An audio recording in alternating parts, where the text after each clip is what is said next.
Hello, everyone.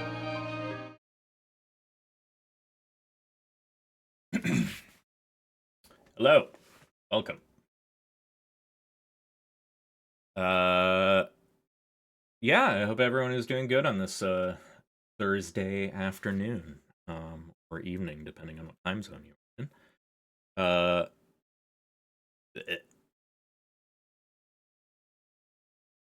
so we are going to be continuing the Chrono Jotter today, which we learned last time a lot of weird things. We woke up underneath the floorboards in the basement of a strange abandoned old school. Everyone seems to be speaking Chinese, but Japanese instead. Oh dear lord.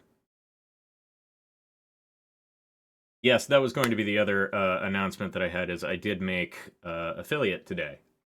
So, hooray.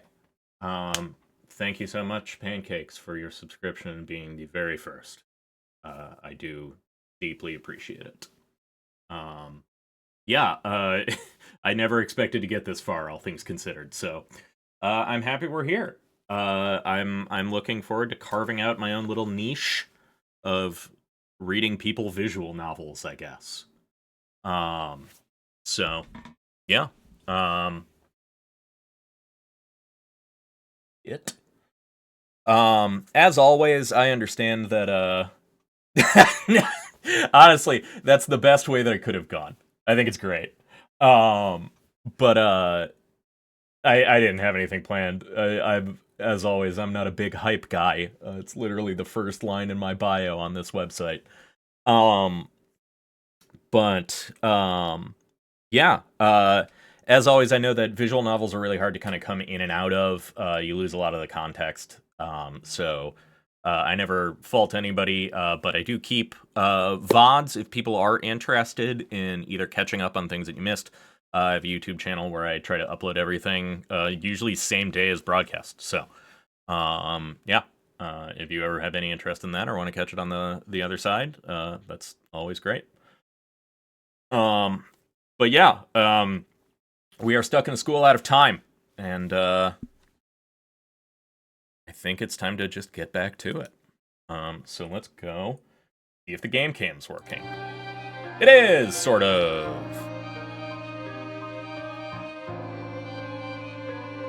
It is! Hooray! Another thing to bring up, this is a murder mystery. Deals with sort of bullying and abuse from school and stuff like that. We're trying to track down our missing and or dead girlfriend. So I do have a content warning of sensitive themes. If that's something that you are not into, all good. Catch us on the next one. But yeah, engage as you see fit. But I think we're going to go back to someone who I don't have a voice for yet.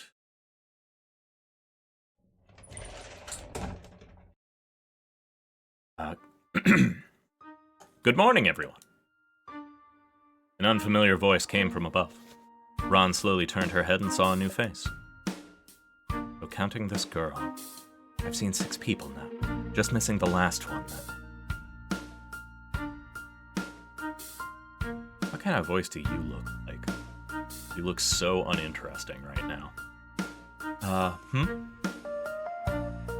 Ah, you're... Why is there a stranger here? Feels like I've heard that response a billion times today by now. Good morning. My name is Ranabuki. I, got lost and arrived here by accident. Lost? Here? How could that be? Oops. The girl seemed somewhat panicked and looked toward the rest of her classmates for support. Aya flashed a big OK sign with both her hands. Don't worry, Prez. Ranchan is a good classmate. Hello, Scoop. Welcome in. Well, except for how she's an extremely suspicious outsider and all. Oh, wait. Give me a moment to calm down. The class president laid a hand on her chest and took a couple of deep breaths before straightening herself and speaking. Ranchan, It's nice to meet you. My name is Koizumi Hinata.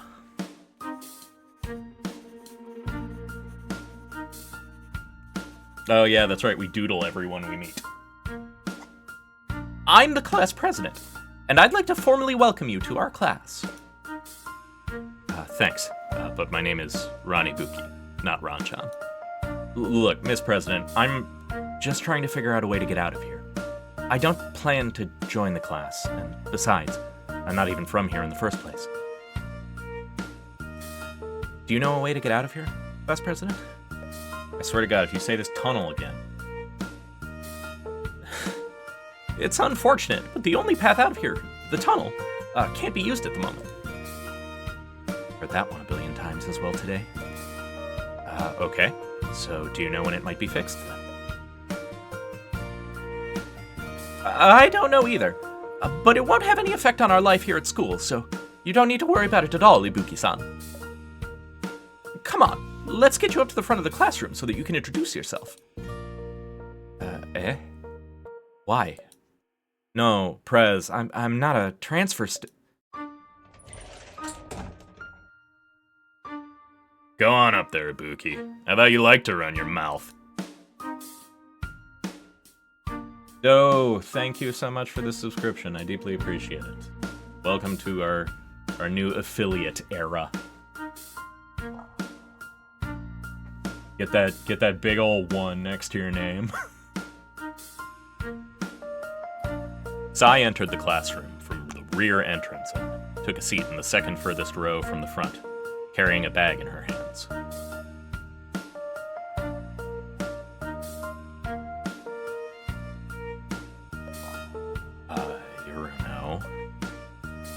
Ron realized that everyone in the class was looking at her now, with Koizumi's expression being particularly enthusiastic. If I keep refusing, it'll just make my presence here awkward. There's no need for me to push back against all of them at the same time. I wonder if Yoruno picked this moment to show up on purpose, though. Alright then, as you wish, President. Koizumi looked quite pleased, and without even setting her own school bag down first, grabbed Ron and pulled her toward the lectern. But she moved too quickly and inadvertently tripped over the corners of the lectern. At that moment, Ron... Okay, how many points do we have right now? I don't think we have a ton. 4. I'm gonna let the class president eat shit on this one, I think. I'll reach toward and try. Ah! Class president! Ron reached out, trying to catch Koizumi, but she was one step too slow. Koizumi supported herself with one hand on the blackboard and the other hand clinging to the closet desk, and managed not to fall. Class president! Hinata, are you all right? The other students in the class rose as well, wanting to confirm that Koizumi hadn't hurt herself. I'm fine. Thank you for your concern, everyone. Koizumi pushed herself up and adjusted her hair for a moment before making a shallow bow to everyone. My apologies. I've made a laughingstock of myself before all of you. First time I've heard anyone say the word laughingstock in everyday conversation. Please proceed with your self-introduction, Ibuki-san. Sure. Try to be more careful, class president. Ron stepped up to the lectern and swept her gaze over all the students in the classroom. President, should I really start my introduction now? Aren't we missing someone? Ah, that's right, she hasn't arrived yet. The class president's response seems a bit strange. Sakura-san hasn't shown up yet, but she woke up even earlier than I did this morning. I'd have thought... Someone with the same family name as Miss Sakura? Now I'm worried about meeting them. Hinata, have you forgotten? Miho spoke lightly, with her fingers interwoven and steepled. We picked lots yesterday. It's possible that she's the victim this time around. Victim? Ron ruminated on this strange phrase, one which wasn't supposed to show up in a regular conversation between high school students. Scoop, thank you for the subscription. I deeply appreciate it. Subscribe for 6 months in advance. Thank you.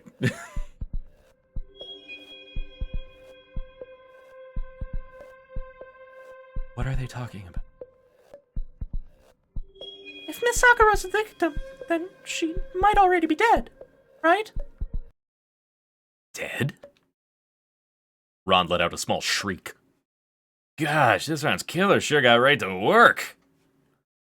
What are you all talking about? Yeah, well, I would hope so. As always, there's never any obligation to sub or anything to any viewers that I have, but I do appreciate every bit of support. Told that it was the best value, true. So I've heard, anyway. Then, according to the rules, we're gonna have to cancel the morning classes and skip right to the coursework. As soon as Sai finished speaking, she picked up her bag and left her seat.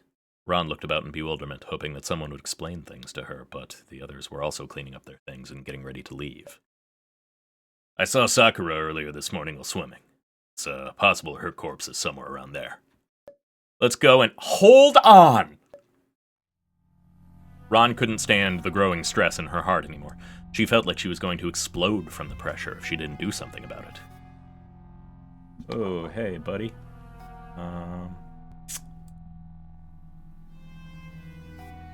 Shit.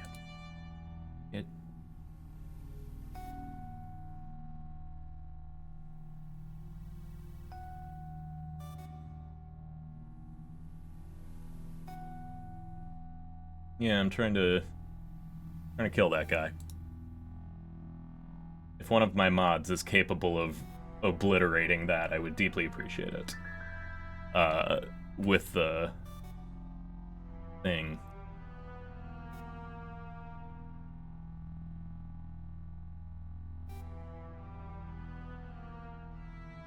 I find it very entertaining that I have to be in. Oh, show moderation?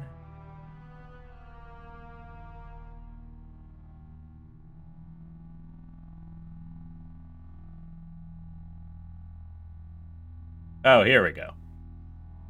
There, get the fuck out of there. Click on their name, if you want, and then you can smite them from there. At least that's what I was able to do. So, ooh, my first bot. Exciting. Yeah, you have the gun.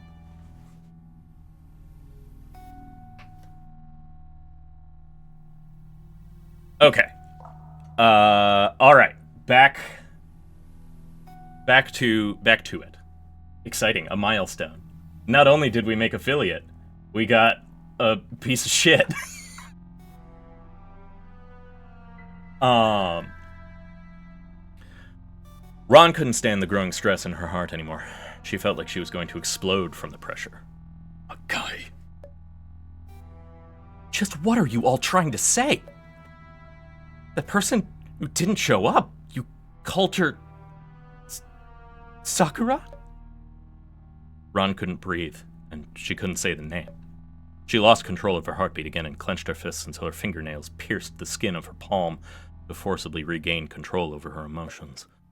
Ron had to take several deep breaths before she was able to speak normally again. That person who hasn't shown up yet. What did you say happened to her? Koizumi approached Ron, seeming rather concerned about Ron's sudden, irregular behavior. What's wrong, Ibuki-san? Are you feeling unwell? Forget that! Answer me! Ron's outburst stunned Koizumi slightly, who froze up without giving her an answer. Miho, seeing the situation, intervened quickly and spoke.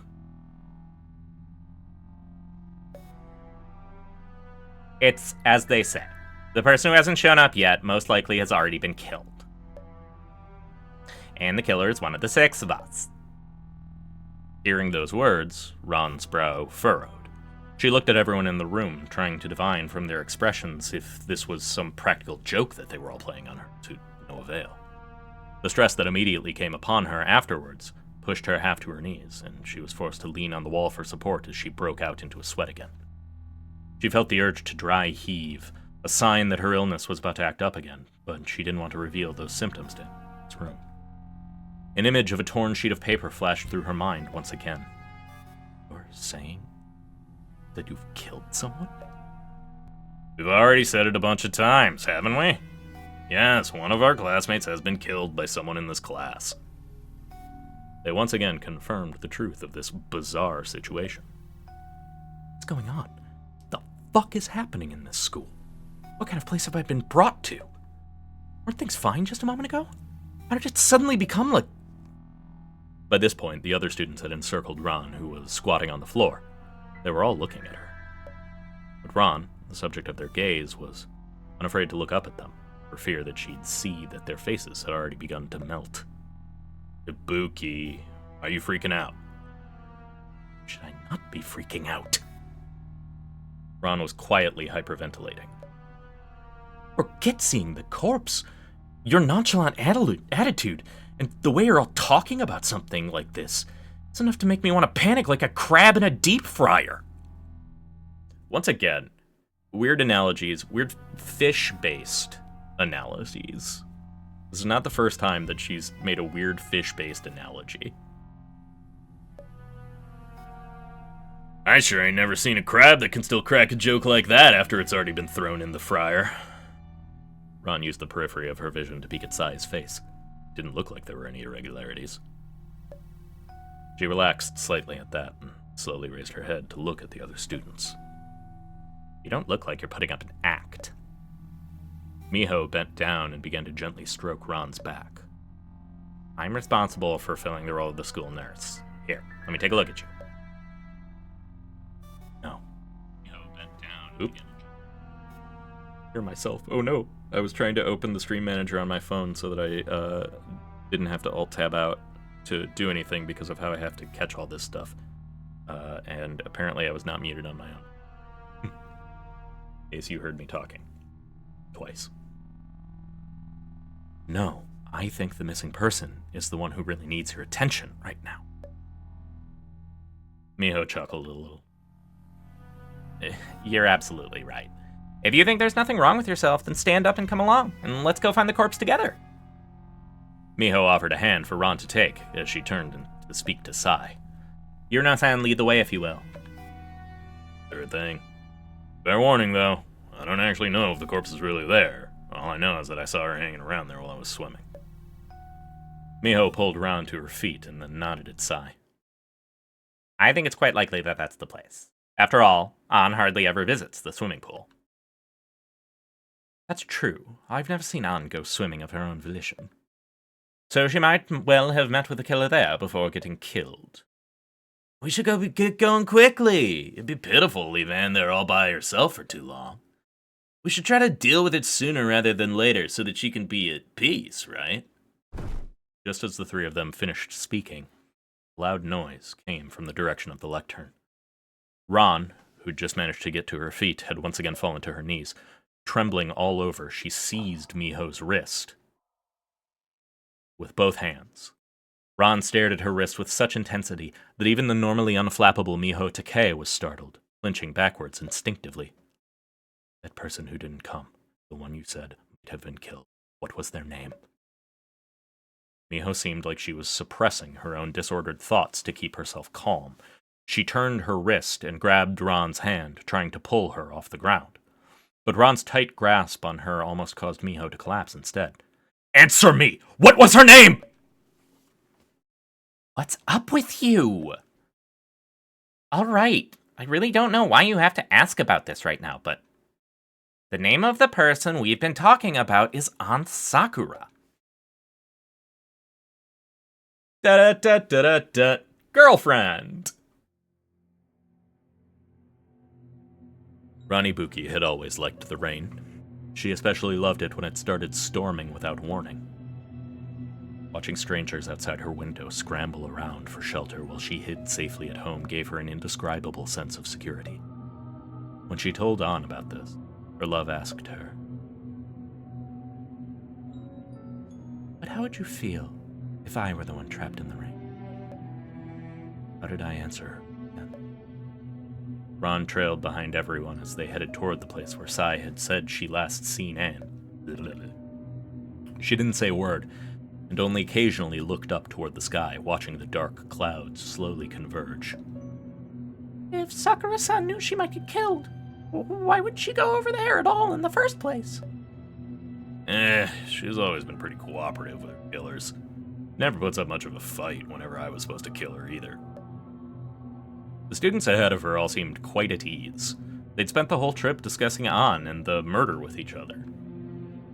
That's true. Whenever it's An's turn to be the victim, the culprit always tends to strike quickly. Now, hang on. You guys shouldn't let yourselves get spoiled because An's so easy to work with. If we keep relying on her cooperation, then we'll have to change the rules eventually. Shouldn't we just focus on who the culprit is first, anyway? If she really did die near the swimming pool, then that make me the prime suspect? Does that make Uruno-san the culprit, then? Indo, let me tell you, it's not a bad thing to be so straightforward, but you're not gonna find the answer that way. Hey, it's not like she's completely straightforward. Tama frequently surprises all of us with the things she chooses to do. Isn't that right, Tama? Tama shook her head fiercely.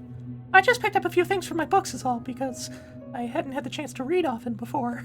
And despite knowing my methods, Asakura-san's never exposed me before.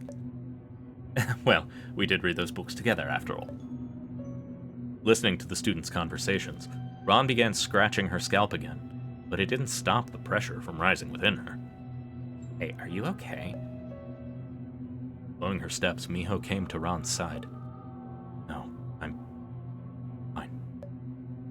Shouldn't you be happy that I'm suffering anyway? I thought you hated me. Ron turned her head away, not wanting to speak to Miho. You make me sound like some kind of psychopath. I don't hate you, okay? I just wanted to know why you showed up here at our school. Miho tilted her head slightly and inspected Ron's face carefully. Pale face, trembling lips, pupil dilation's pretty unnatural too. Have you headache? A bit. Miho pressed her hand against Ron's forehead for a moment. Well, at least there's no fever. Alright, I can probably imagine what you're thinking. You knew An previously, didn't you? I could tell from your uniform. The other students should have noticed as well. So, once you heard that she'd been killed, you weren't able to wrap your mind around the idea, which is why you're in your present condition. The first time we went through this, we pretty much had the same reaction that you did, but once we got used to it, we found that it wasn't a big deal after all. As soon as Miho had stopped speaking, Ron seized Miho's shoulders with a sudden hand. Noticing that something wasn't right, the others stopped as well. Got used to what? Murdering your own classmates? Or discussing the deceased with mockery? Just explain to me. Why do you have to do things like this? You've really committed murder? Don't be so quick to judge things you don't understand, Ibuki. Well, make me understand then, damn it. Explain what exactly it is that you've done clearly. Ron felt Miho pressing a hand onto Ron's, so she turned her head and met Miho's eyes. Ibuki-san, please calm down. Let's find An's corpse first, then we'll explain everything to you properly. Right now, even if we tried to tell you everything, you'd still have a hard time comprehending it, but if you see the corpse, I'm sure you'll understand as well. Ron's hands trembled. She shook her head helplessly. Hey, Pebble, welcome in. How could I possibly understand? Ron let go of Miho. Now it was Miho's turn to take hold of Ron's shoulder. Let's go. Don't worry, Ibuki-san. Sakura-san will be okay.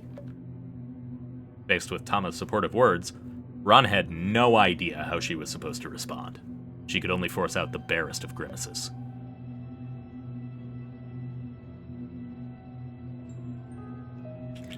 Asakura-san, will the swimming pool freeze this year too as well?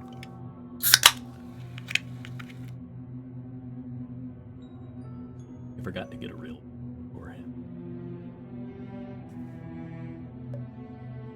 Yeah, the temperature's already gotten pretty low.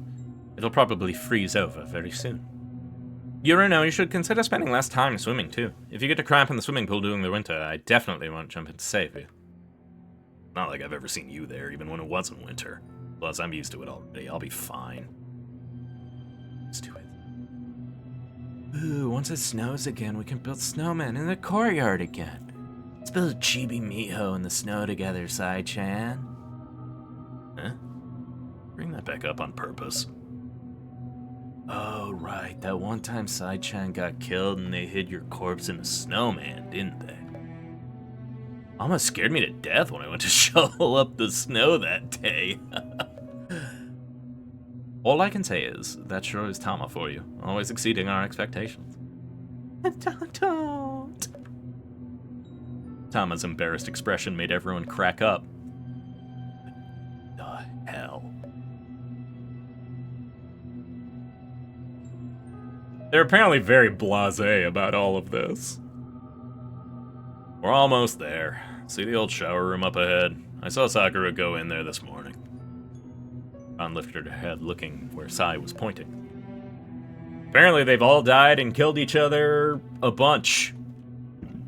Is the implication. They're just reliving. It's murder school werewolf Groundhog Day, as far as I can tell.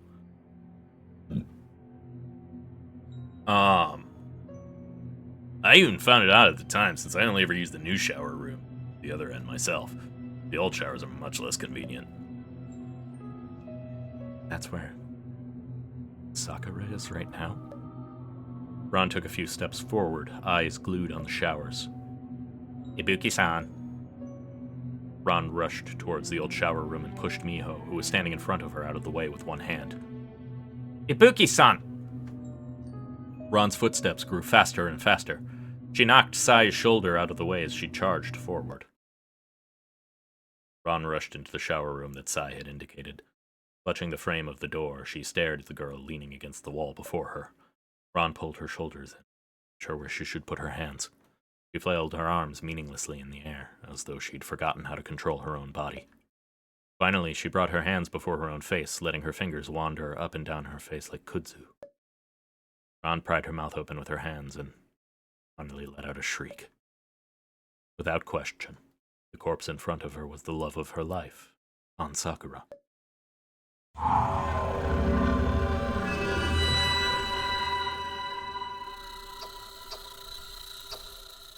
Damn, they really went at her, huh? Did she get garroted, it looked like?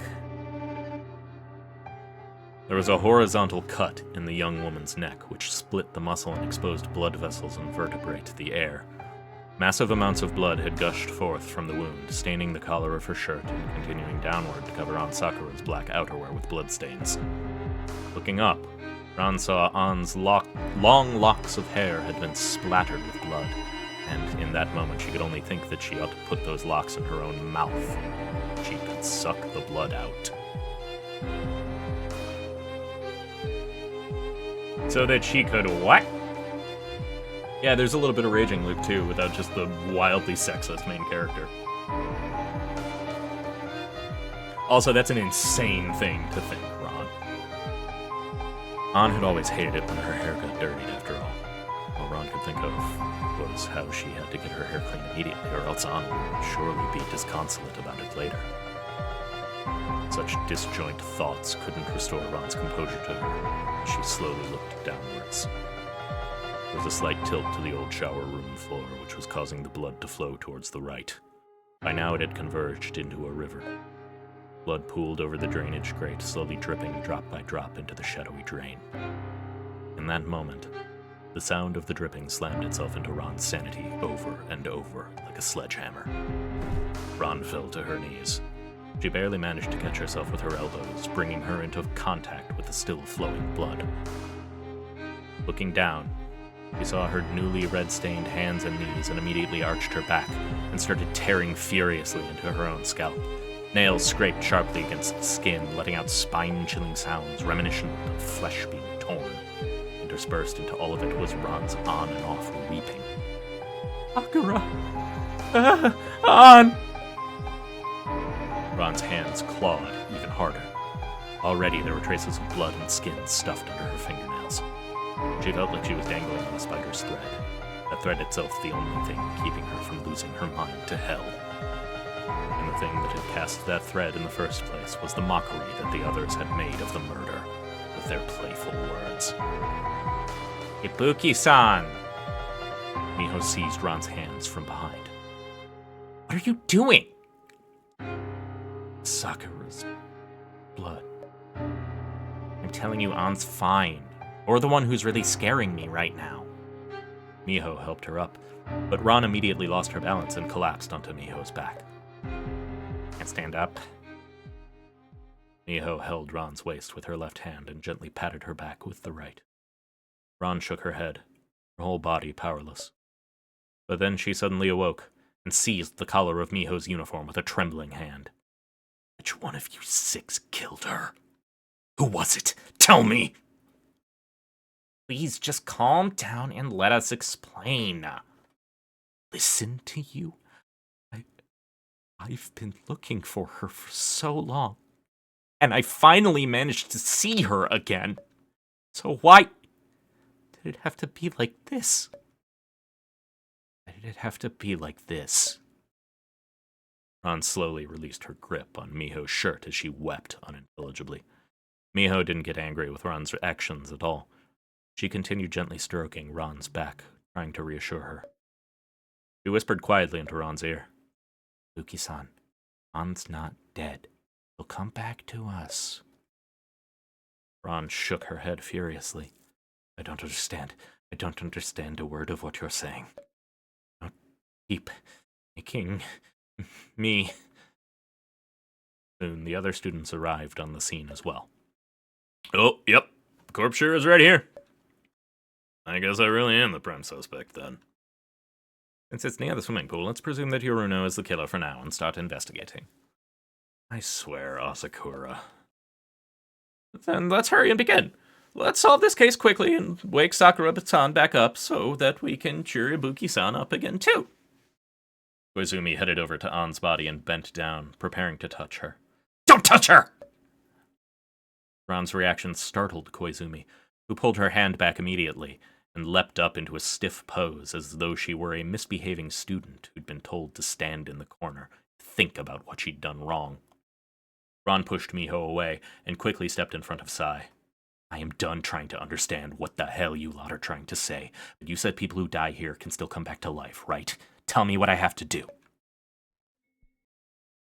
Even though Ron's emotions had been heavily perturbed by the sight of An's corpse, she was very aware that her rationality hadn't completely shut down yet. She remembered that everyone at the scene had either directly or indirectly mentioned this completely incomprehensible idea that the dead would ultimately reawaken. And based on their attitude to them, killing their classmates and reviving the dead was completely commonplace and mundane at this point. If Ron hadn't noticed those things, she would have long since completely lost her sanity at An's death and allowed her condition to consume her. In fact, curiosity would have probably driven Ron to verify their outlandish claims anyway, had the victim here been anyone other than An Sakura. Basically, what you need to do is identify the culprit and recount the steps that she took to commit the murder. If you recount everything correctly, Sakura will come back to life. How does the revival work? Can't imagine such a thing. Alright, let's see what the others were saying. Ran-chan seems terribly upset. She and An likely knew each other before this. She likely believes that An is truly dead. That's why she's acting like this. Shoot. Would she have meant An? Girlfriend? Girlfriend? Girlfriend? Since when have the two of you been synced up so well?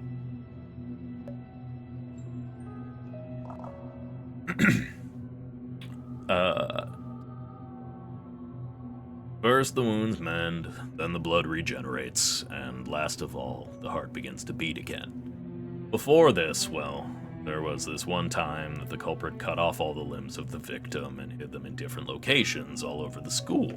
They even cut open the victim's abdomen to expose their internal organs. Sai's expression grew complex, and she shrugged before continuing. We got to see for ourselves the full process of the victim's revival that time, so trust me. Such relatively light wounds as the Sakura won't take more than a few seconds to come back to life. Hello, hello, Bridge. Welcome in. We just found our dead girlfriend, and everyone is saying that as soon as we solve the murder, she'll just come back to life. And everyone seems very unanimous on this, and our character's having a fucking breakdown. Ron covered her mouth as she imagined the scene that Sai had described. The kind of revival she's talking about is the type that restores the existing body while still retaining the soul of the deceased. Means it can't be the Golem delivery service. They reconstruct entirely new bodies for the dead without retaining the soul. The fucking what? Could it be Mr. Blood-Sculptor? I remember that one could repair corpses by causing wounds to grow new tissues. Blood-Sculptor requires a massive amount of readily available blood on hand, though, and I don't know if it has the power to preserve the soul. I've never seen it operate on a corpse either. There's plenty of other anomalies related to revival. No. Most of those involve retrieving the dead from somewhere else altogether, leaving the original corpse where it lies. Can't imagine what kind of power it'd take to enact revival on the original corpse itself. In fact, with the conditions for resurrection being as bizarre as this, perhaps it's not a passive mechanism, but rather another conscious entity actively deciding whether the dead should be revived or not. Damn, I can't figure it out. If only Lady Ihara were here, she'd surely be able to see the answer instantly. Okay, I need to look into my note and figure out what the hell you were just talking about, Ibuki. The Golem Delivery Service. The Golem Delivery Service is a non-physical conceptual entity with the power to restore those killed by a certain method, the details of which are unclear due to Ron Ibuki's memory loss, to the state that they were in 1 hour prior to dying. This revival disregards the laws of physics and ends only when the one who is directly or inadvertently responsible for killing the revived individual suffers brain death. In order to prevent the resurrected dead from being discovered by others, Ron has been obligated 3 times to personally restore them to their natural state of existence. What? I can't tell if I'm supposed to be taking this seriously or not. Mr. Blood-Sculptor is a black-haired Maine Coon house cat with scarlet eyes. Its vocal cords are standard for feline organisms, and thus it cannot produce human speech. However, it is capable of understanding spoken Punjabi, which has allowed it to enter into a cooperative arrangement with Ron Ibuki. The Blood-Sculptor is capable of sculpting blood into any and all forms of animal biological tissue, without regard for the nature of the blood, i.e., it can create any species' tissues out of any species' blood, so long as it has sufficient understanding of the species and the tissues involved. After Ron brought the Blood-Sculptor 36 bags of PR brand frozen cat food and engaged in the constant petting of the Blood-Sculptor's head and stomach for 3 hours each day for 18 consecutive days, the Blood-Sculptor agreed to use 10 gallons of whale blood to create a serpentine creature bearing features from many different organisms. The exact nature of this creature has been forgotten due to Ron's memory loss. The sculpted creature flew into the sky after 2 hours passed and disappeared.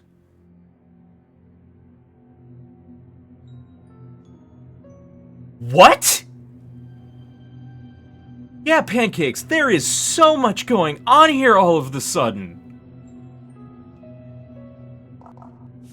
What? Miss Ihara. Her full name is Yukari Ihara. According to her, this is a pseudonym. Apparently, an ordinary human based on current recorded interactions between Ron Ibuki and Yukari Ihara. However, she possesses both exceedingly sharp intellect and deep insight into certain cognition-distorting anomalies, the details of which are unclear due to Ron Ibuki's memory loss, both of which seem impossible for an ordinary human to possess. Ron Ibuki is on cordial terms with her and often receives her insistence. Miss Ihara claims she aids Ron because she sees many similarities between herself and Ron.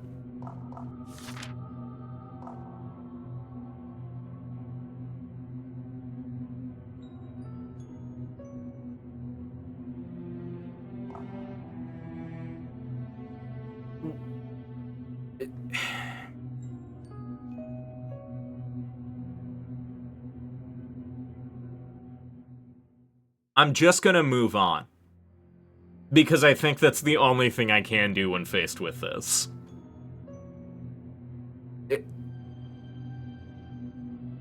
Bridge, you fucking got me.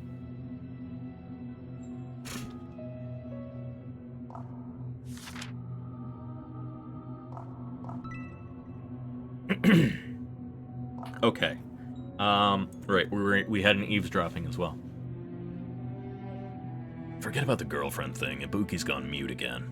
It's like this happens to her whenever she's thinking about something. Oh, Asakura-san sometimes goes all quiet and serious too. Oh, is that so? I must have been thinking about you then. Well, Sakura's corpse didn't make me want to hurl, but listening to you two sure does. Wow. Hey, how come you keep going into mute mode like that?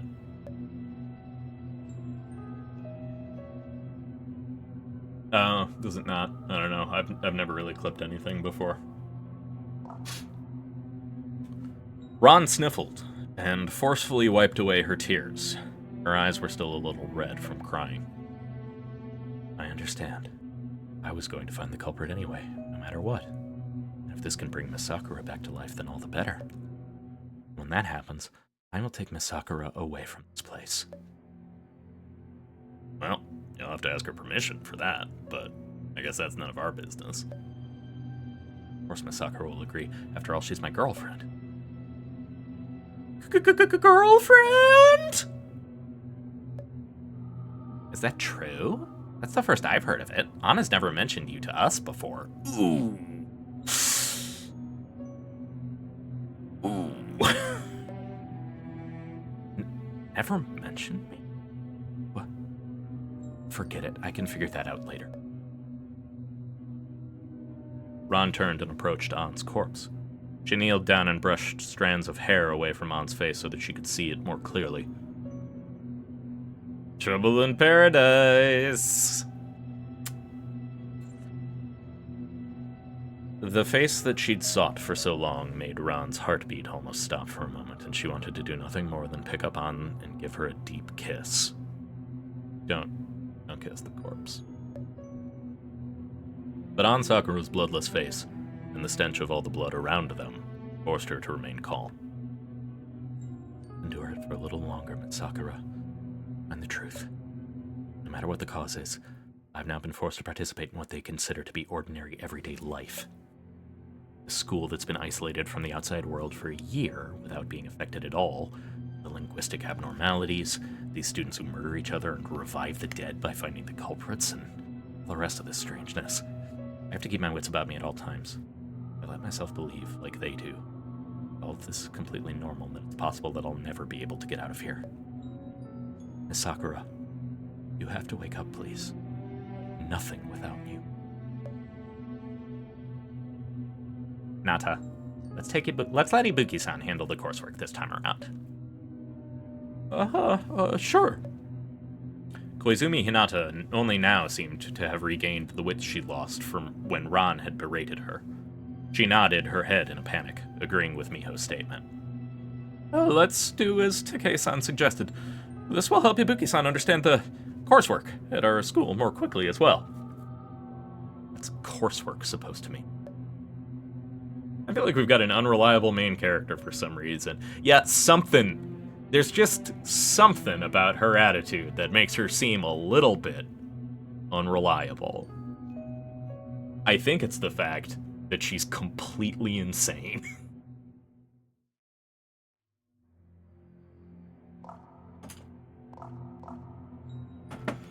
She does, I believe, actually have, like, a mental illness, and I'm really hoping that this doesn't turn into... Yeah, she's got schizophrenia and hallucinates vividly when under severe pressure. But she's medicated on that, and An Sakura helped her with her recovery. Deeply hoping that this game doesn't turn out to be a mental illness was the villain all along. I'm betting that this game wouldn't be as positively reviewed if that were the case, so I'm gonna give it the benefit of the doubt for now. I don't know if you noticed it or not, but on our syllabus, we only have classes in the morning, with every afternoon marked as free activities. This sort of situation is what we refer to when we say free activities. We consider this part of our coursework as well. Under normal circumstances, we'd be competing with each other, but this time we'll let you handle it by yourself. We'll give you all the help you need. Feel free. All I want to do is find the killer. You people's rules are your own business. Ron took a deep breath, letting the stench of the blood and the pool's disinfecting scents mix together and flow, carried by her inhalation to her brain. I will say, I am so hoping we get to meet Mr. Blood-Sculptor before this is up. I really want to meet Mr. Blood-Sculptor. Yeah, every killing game kind of gives me Danganronpa at this point, though. Danganronpa's really, like, tropey in that way, I think. School killing games. They're all the rage these days. Or, honestly, they were all the rage like 20 years ago, I feel like.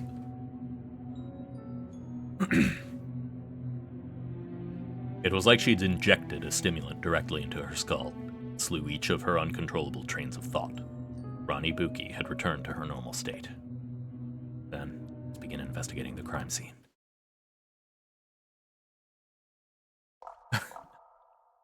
Murderer. Who could it be? Killing is very popular at our school these days. Okay, nothing to look at here. Start with the bag. Ron scanned the area, confirming the situation again. Besides the area around the corpse, there are no other unnatural bloodstains. Miss Sakura's bloodstains don't show any indications that her corpse was dragged anywhere, so this should be the original scene of the crime. But there's an abnormal amount of blood at the scene of the crime.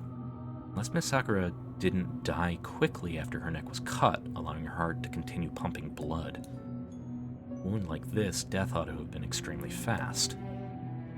Ron shook her head, stooped down, and opened Aunt Sakura's handbag. The handbag has clearly been moved. Miss Sakura should have been carrying it on her shoulder, or at the very least in her hand. When she was attacked, she stepped back and hit the wall before collapsing. The bag shouldn't have appeared here. The bloodstains wouldn't have looked like this either. Did the killer take anything out of it? Notebook, stationery. That's all that was in the bag. Stationery didn't look like the kind of thing that Miss Sakura usually favors either. And Ron searched all over the handbag, but she didn't find what she was looking for. Strange. She put down the handbag and began rifling through the pockets of Aunt's jacket and dress. Here either. Sakura didn't carry her phone with her. President, does Miss Sakura keep her phone on her usually? Koizumi seemed to skip a beat before answering. We keep our phones on ourselves usually. Otherwise, we might not be able to call each other if we get into trouble. Does Miss Sakura ever forget to bring her phone with her? I doubt it. Aunt's very consistent. I've never seen her make a mistake. She's the kind of girl who could brush her teeth without spilling a drop of water. Pretty sure you're the only person in this whole class who can't. Besides, back on topic, though. I don't think Aunt would have forgotten to bring it. Were you looking for her phone just now? Yep. It's fine. I get it. Let's leave it at that. Are there any other clues? Yeah, probably the body.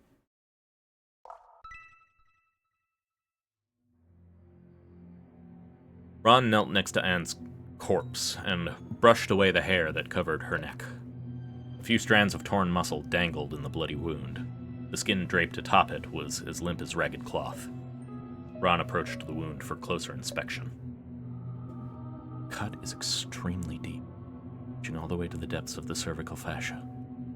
The most direct cause of death was likely exsanguination from the severing of the neck veins and arteries. Though, as the windpipe has been severed as well, it's possible that Miss Sakura had already died of asphyxiation before the exsanguination reached fatal levels. That's for real. Miss Sakura's left hand shows no stains of blood on the palm side, and her right hand only on the fingertips. Even then, that's probably because it was dangling in the blood puddle on the floor. So she didn't flexively clutch at her throat when it was cut at all? Was she holding something that made her incapable of reacting immediately? Oh, bad nose. After a moment of hesitation,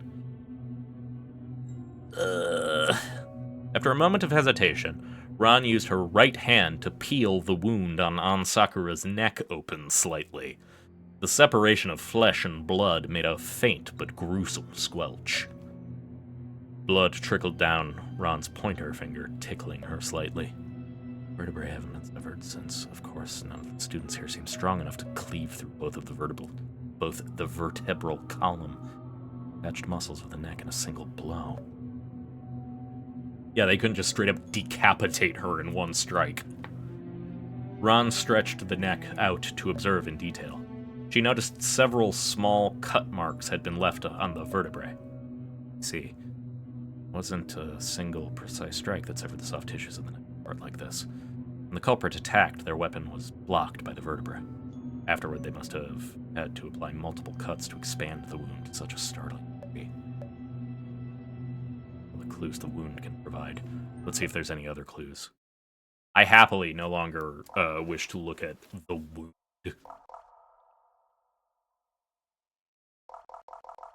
I think that's it. Miss Ibuki seems very practiced at this. Ama spoke in a quiet voice to Makoto.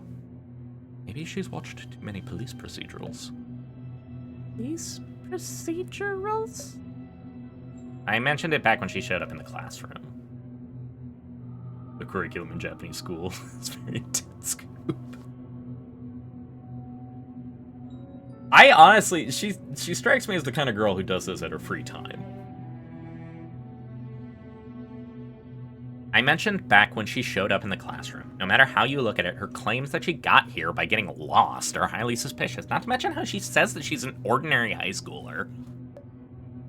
Miho paused a bit, looking at Ron's silhouetted back before continuing. Perhaps Ibuki-san has her reasons to keep her secrets, though. Ron stood up and approached the students who were whispering amongst themselves. I finished investigating the corpse and picked up a few clues, but I'm not a coroner. Can't determine the time of death. Yeah, she's a hobbyist forensic scientist. Takei, you said you're the school nurse here yet, right? Can you perform an autopsy? What do you think? Ron shrugged. Well, the way you all acted so cavalier about this, I figured you'd have a whole procedure in place for now. For this by now. Looks like you've recovered quite well if you've the spare energy to snark at us. Serious about wanting to know if there's anybody among you who can perform a corpse autopsy. The time of death of the victim is connected to the window of opportunity for the culprit to act, and thus to all of our alibis. Knowing it would be very helpful for eliminating suspects. Wow, she does sound like she's on a cop drama. I was too embarrassed to talk like that the first time I investigated. Ranchan sure is incredible. Aya seemed so excited that she was practically about to clap. I think this girl's supposed to be much more energetic, but I like reading her as a stoner instead, and I made that decision at the snap immediately, so that's what she is forever now. It's you all's turn to make fun of me, huh? Otherwise, right now, the only time frame we have to work with is Yuruno's testimony about when she last saw Miss Sakura. If she's not lying, then Miss Sakura was killed sometime between when Yuruno saw her and the class president reached the classroom. I'm not lying. If I were lying, I'd just not say anything about having seen Sakura this morning at all. After all, right now, it looks like my testimony is the only way you have to determine when Sakura was killed. Don't know that for sure. If you killed Miss Sakura far earlier than that, then it might serve you to lie about having seen her alive when in fact she was already dead by that point. Though the blood has yet to completely dry, so even if there is some error in the timing, it probably isn't that far off.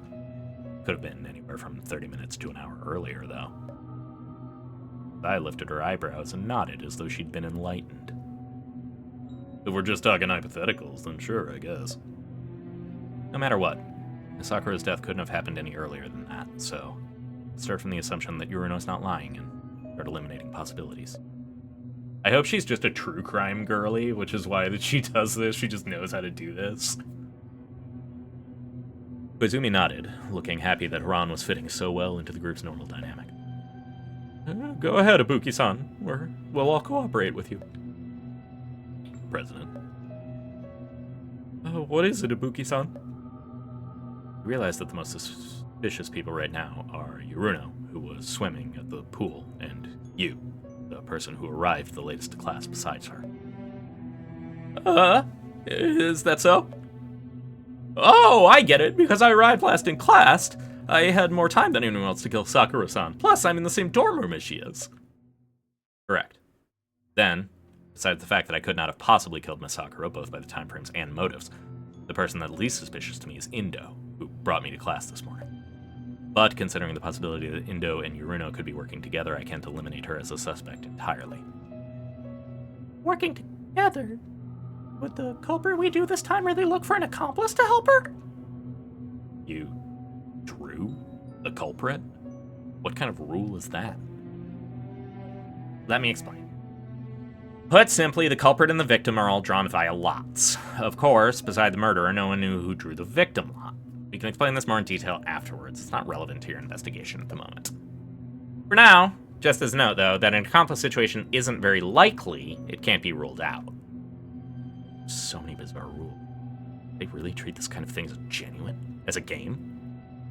Then, in that case, you're not free of suspicion either, since you and Toyama arrived at class together. You can't provide alibis for each other anymore. Finally, we have Asakura. She's less suspicious than the class president, but not by much. So, therefore, can't trivialize this just by excluding those with alibis, huh? Ibuki-san, it's true that you can indeed confirm the identity of the culprit with a method like this sometimes. However, remember that you still have to accurately recount the culprit's methods before An's resurrection can take place. I know. Hearing Miho say the word resurrection again, Ron realized once more that what she was trying to do here could only be described as utter ridiculousness. But it was the only choice she had. So, the question is whether Yuruno actually saw Miss Sakura, as well as what Miss Sakura came here for. I think this is all I can get out of their testimonies. Now, Ron gently touched the notebook in her jacket pocket from outside.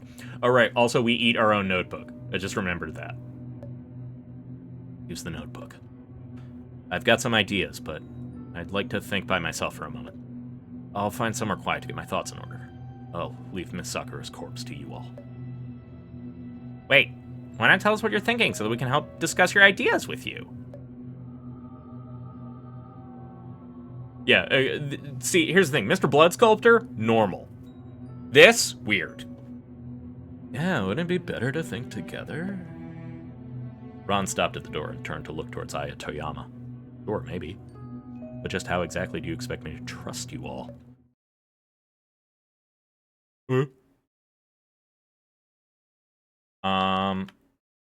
So I'm gonna do a thing that I have to do now. Which is ads. I am using the thing that lets me run a 3-minute ad break in the middle so that I don't have pre-roll ads, because pre-roll ads can be very annoying.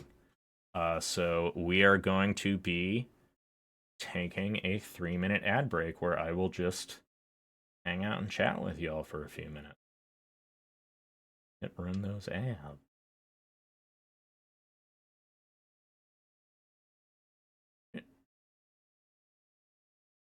Alright, ads are running.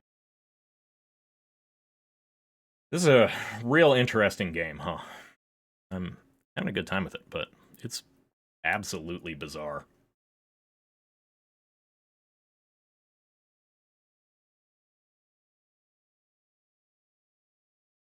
Ads, ads, ads, ads.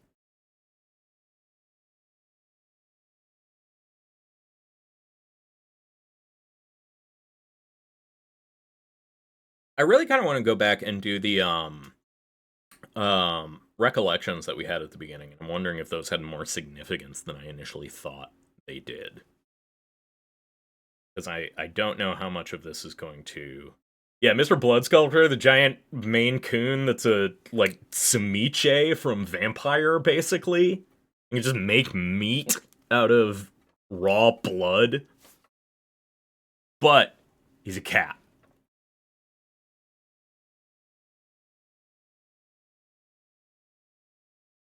I think it's really funny.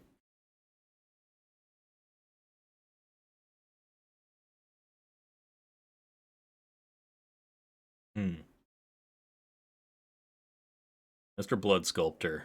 I'm a big fan of.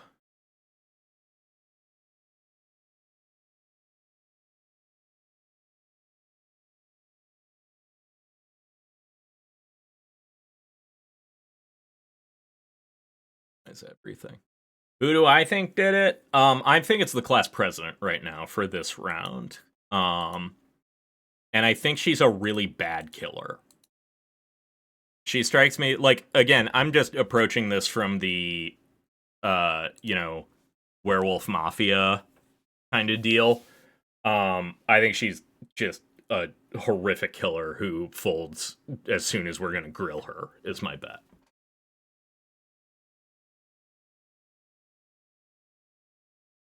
If it's not her, I think it's the girl that I'm doing the sort of posh British voice for. Asakura. Oh, sorry, Bridge. I hope it wasn't too startling. Though it's flattering that you were able to zone out listening to my drone.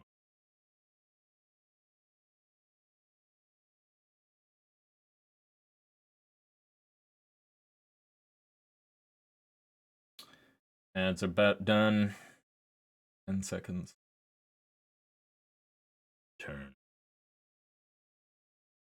Alright. Welcome back from the ads, everybody. Let's get back to it.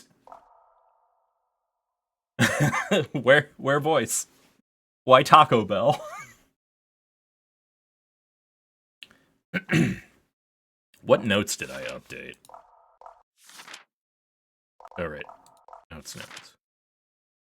God, we're still in the prologue. Can't be Misakura. No way. Absolutely no way. 7 students in school uniforms. You're no delinquent. She doesn't get violent. She's got the room all to herself, but she sleeps in the upper bunk. I guess it's not really an issue. The dormitory is beautiful. I love all the things falling off the page because of weird kerning and translations. Scribble, scribble, scribble. Good notes. Ron looked around for a while to find a suitable place. Ultimately, she settled down on a patch of grass outside the school building and sat down with her back to the schoolhouse's wall. Please help me.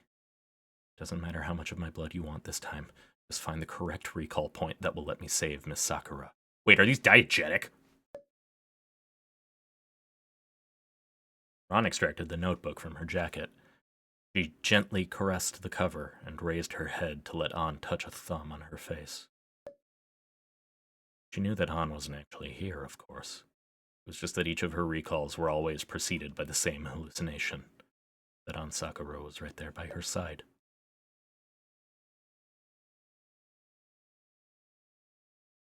Thanks, Morrissey. I appreciate being called diegetic more than anything.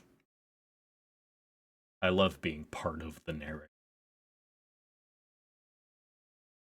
Hallucinations were her constant companion, of course, but it was always An's illusion that was the strongest right before she performed a recall, to the point where she could almost smell the fragrance of her beloved's body. A warm scent, fragrance that belonged only to An's body. Ron lowered her head, flipped to an empty page in the notebook, pressed 5 fingers of her right hand against the page. Let's begin. As soon as Ron spoke, as if a switch had been flipped, her fingertips heated up, and blood began to seep out through the grooves of her fingerprints. The instant that the blood came into contact with the paper, it was absorbed into the pages. Like an appetizer, the first drop of blood had fully ignited the notebook's gluttony. Ron's fingers bled faster, the red bloodstains spreading across the page before being instantly absorbed. The more the notebook drank, the more insatiable it became. Blood flew from her fingers at an alarming speed, even making tiny splashes against the surface of the page. Finally, the rate of bleeding began to outpace the rate at which the notebook could absorb the blood. The page began staining itself red. Hey, stop! Ron pulled her hand up away from the notebook, scattering a lingering crescent of blood onto the lawn in front of her. She wiped her fingers off on the pages to quickly get all the remaining stains off. Naturally, her fingers remained unblemished, as was usual. Look, I know I told you that you could drink as much as you wanted, but this is way too much. If you get drunk, who's gonna help me here? As the blood lingering on the page was gradually absorbed, the notebook returned to its usual appearance, free of even a single blood stain. Ron sighed. This should be enough, right? Ron flipped through the pages until she reached the recall tab. As she'd hoped, a new recall point had been formed.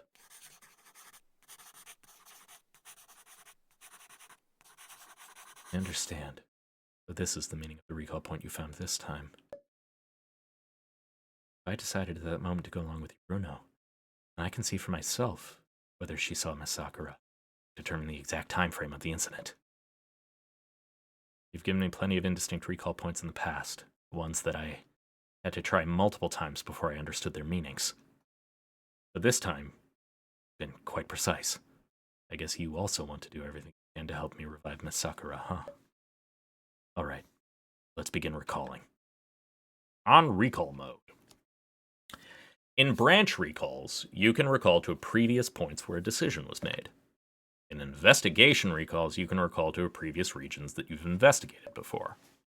At the bottom of a page holds a new recall content that only becomes available when a victim has been confirmed.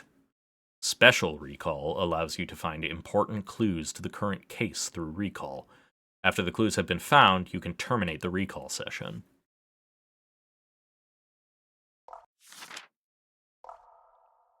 This morning, after bidding farewell to Ron and Tama, Sai visited the swimming pool by herself, making her into a critical witness for An Sakura's true time of death. Had Ron decided to visit the swimming pool with Sai at that time, she might have been able to get An Sakura's exact time of death. Or, perhaps, even been able to see An Sakura herself. I have only gotten more confused. Alright, let's start from here.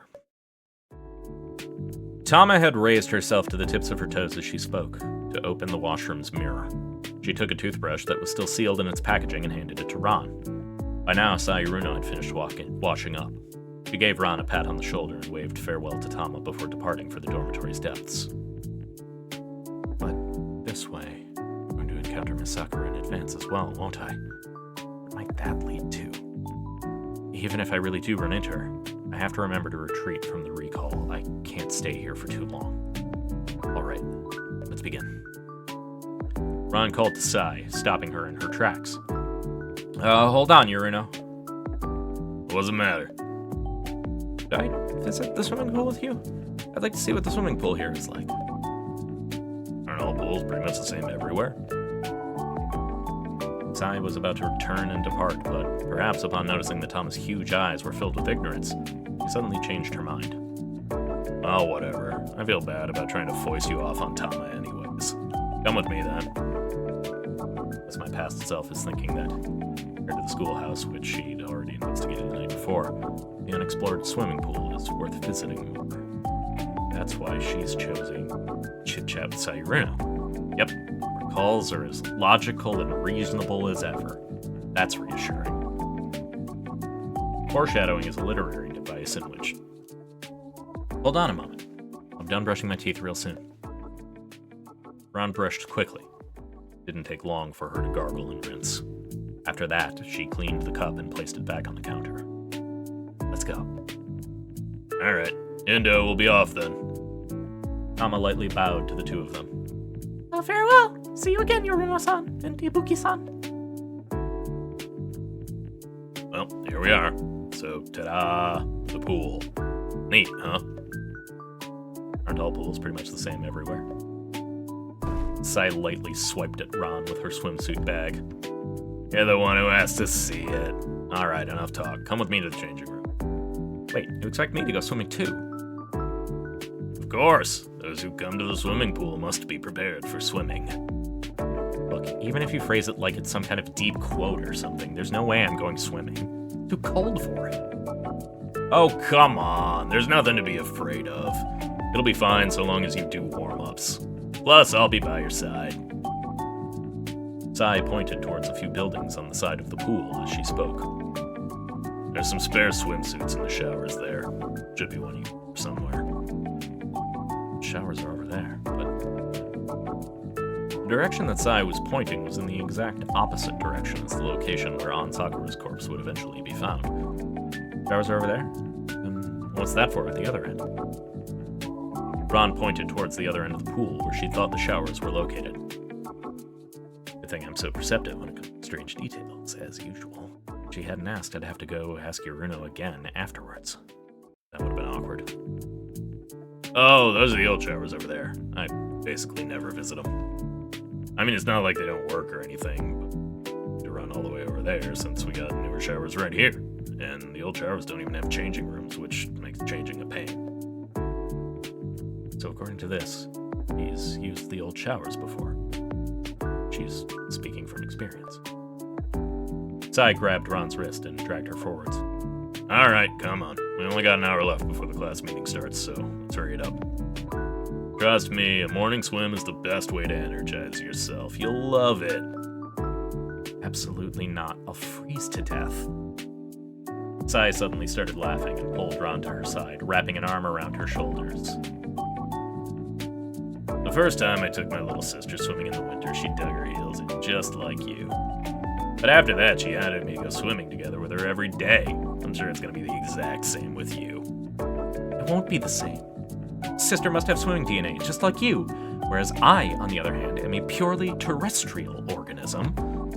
Oh, the way you make excuses is just like her too. Let's go. Don't! Thank goodness I didn't actually choose to come with Yuruno at the time. I genuinely thought Yuruno was just going to throw her in the pool. After that, Sai tried to get Ron to take a long swim, but Ron gave up right after her first dip into the pool, declaring that she absolutely couldn't bear it anymore. Sai was forced to give up and exit the pool. She quickly changed back into her uniform before she sat down by the side of the pool and began tying her hair back up with hands while she soaked her feet in the water, waiting for Ron. Ron, on the other hand, was still shivering on her own in the dressing room, her movements quite literally glacial. What's going on? Sakura still hasn't shown up, and it was absolutely not worth it. Even if this was just a recall, I can still viscerally feel exactly what the me that made this decision must be feeling right now.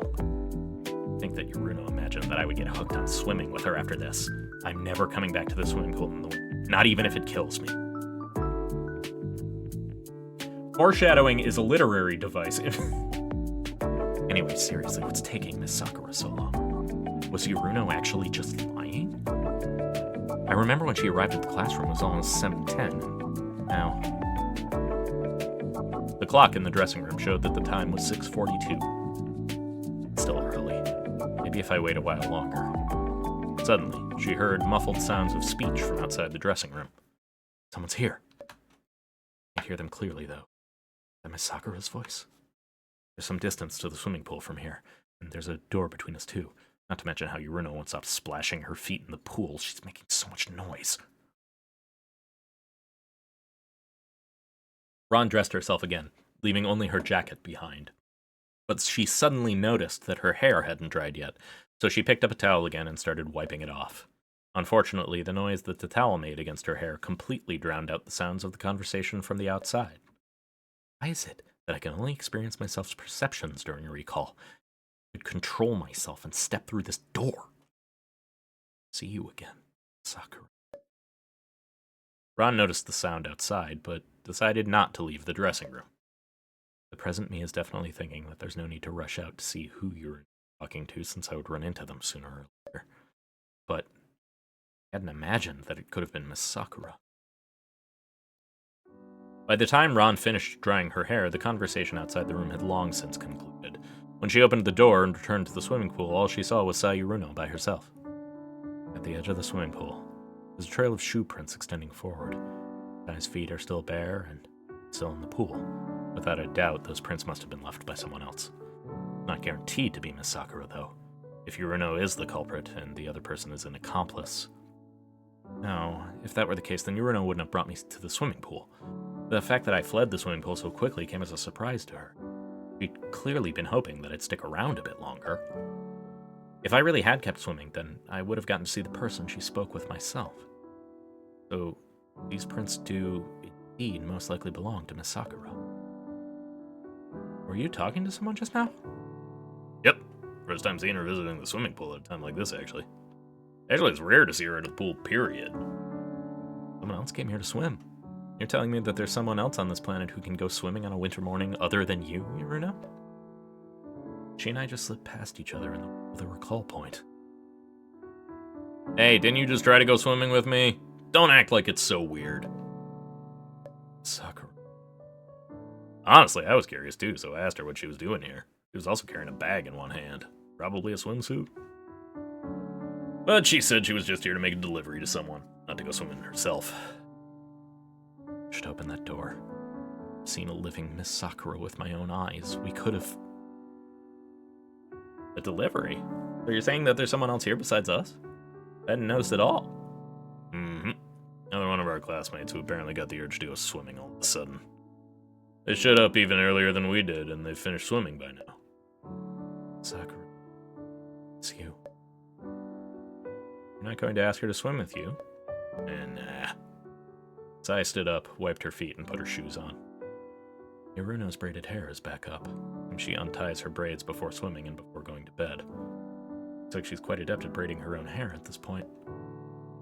Swimming with you today was pretty nice, so plenty satisfied. What, really? We hardly swam for that long at all. I figured you'd want more. Yeah, that'd probably be the case normally, but... I stretched lazily and then leaned in, placing her hand on Ron's shoulder. She was so close to Ron that she was so close that Ron could smell the shampoo on her. Same as Ron's own. Swimming with you reminds me a lot of playing with my little sister. Been a long time since I've seen her, so pretty nice. Also, it'd be a pain to put my swimsuit back on at this point. Guessing that last one is a real person, huh? Sai laughed, giving no answer, and took Ron's hand. I'm currently in the midst of a recall. Oh, I can't check my notes in a recall, apparently. Interesting. But I did update my notes. Fascinating. Come on, I'll take you to the classroom. Looks like this is probably good enough for now. Pleasantly surprising that I was able to see a different side of Iruno as well. Not bad.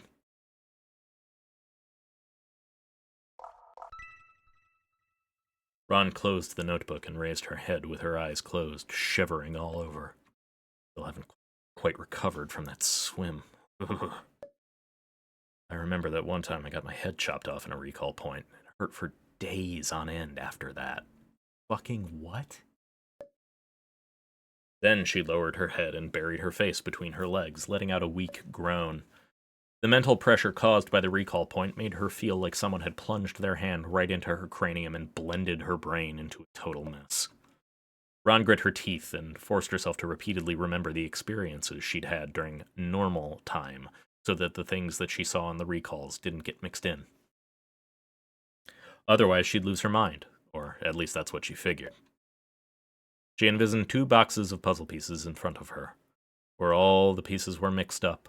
All she needed to do was complete the image of Aunt Sakura's smiling face on the left. In her imagination, Ron plucked the unnecessary fragments away and completed her lover's expression bit by bit. Almost done. Fortunately, she was already quite used to this, and quickly returned to her normal state. All right, it's enough. The answer to this case is obvious, so let's finish the job.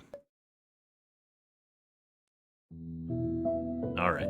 Enough clues have been connected, so try to find the answer. First, let's list all the questions and select the ones that are most worthy of considering out of them. The answers to these questions will lead me to the truth.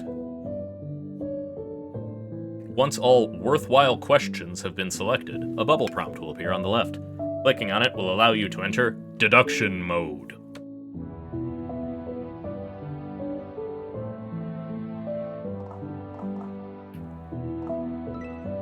We'll start with, why would Miss Sakura need to... Oh, it doesn't need to be considered. This question doesn't need to be considered any further. Yurino said that Miss Sakura only came to the swimming pool in order to deliver something to the culprit and had forgotten. And while we were in the classroom, everyone was quite surprised that Miss Sakura had visited the swimming pool, so the idea that she was bringing something into the pool for somebody else makes complete sense. Unless Yurino is lying to me, but she has no reason, so... How did the culprit summon Miss Sakura to the swimming pool? Knowing how the killer called Miss Sakura to the swimming pool would be very helpful for discerning the culprit's identity as well as the time of the murder. This is a question worthy of contemplation. She called her on her cell phone and then just took the cell phone off of her dead body. Let's write it down. Will the culprit clean the blood off of herself? Probably just the shower. Right? That's right. The span of time between Yuruno's encounter with Miss Sakura and the class president's arrival at the classroom were very short. The culprit severed Miss Sakura's carotid artery and repeated the cut multiple times. They must have gotten a large amount of blood on themselves. What's up? I heard there was gay murder afoot. Hey, Myth, welcome. We made affiliate, and we're trying to solve a gay murder where apparently these happen, like, repeatedly, and we're in a Groundhog Day of murder mysteries. It's very cool.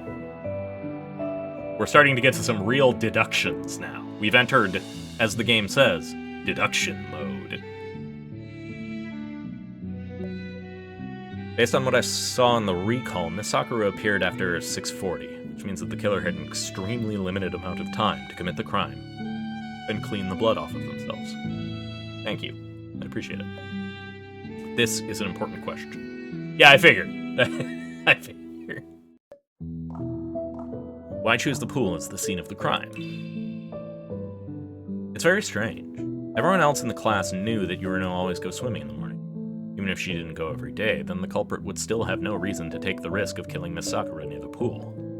The question requires further consideration. There's no doubt in the slightest here. Since Yuruno had no reason to lie, the prints on the ground proved that someone did indeed show up there. If it wasn't Miss Sakura, then it could only be the culprit. But the culprit couldn't have arrived after Miss Sakura. She would surely have arrived in advance to wait for Miss Sakura. If at 6:40 the culprit had just reached the pool and encountered Yuruno, then her already limited window of opportunity would have been reduced even further. There's no reason why she would want to raise the time pressure on herself like that. Plus, the culprit definitely knew that Yuruno would spend a long time swimming if she arrived at the pool. At a time like that, she would have been forced to abandon her plan due to encountering Yuruno the way it went in the recall. The culprit would definitely have chosen to arrive at the pool before Yuruno to prepare beforehand. This question requires no further consideration. How can the culprit's identity be determined? That's right. Even if I deduced the culprit's entire process and even guessed her identity, so long as I have no evidence, I wouldn't be able to indict her. But at the moment, it doesn't look like I can find any reliable physical evidence, so I can only use other methods to exclude suspects. Hopefully, after I've reasoned the entire murder process out, there will only be a single possible suspect left. This question obviously requires consideration.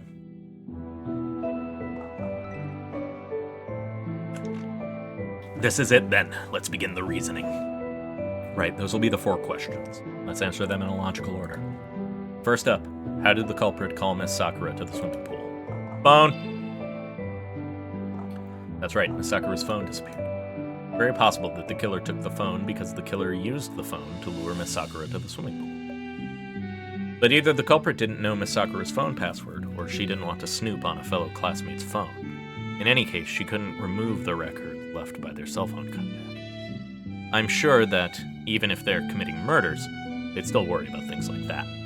After all, they'd believe that mere murders couldn't possibly terminate their ongoing relationships with the murder victims.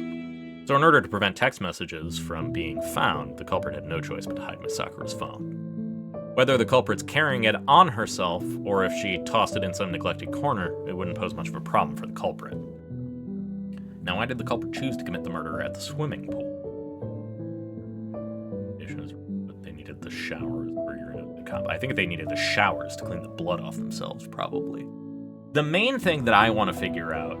Yeah, I also really like the pondering music. It's a good thinking beat. What I want to know out is what the incentive the murderer has to not be caught is. Because that's what we haven't learned yet. We know that the classwork and all of that has to be done by all of the people to bring the person who died back to life.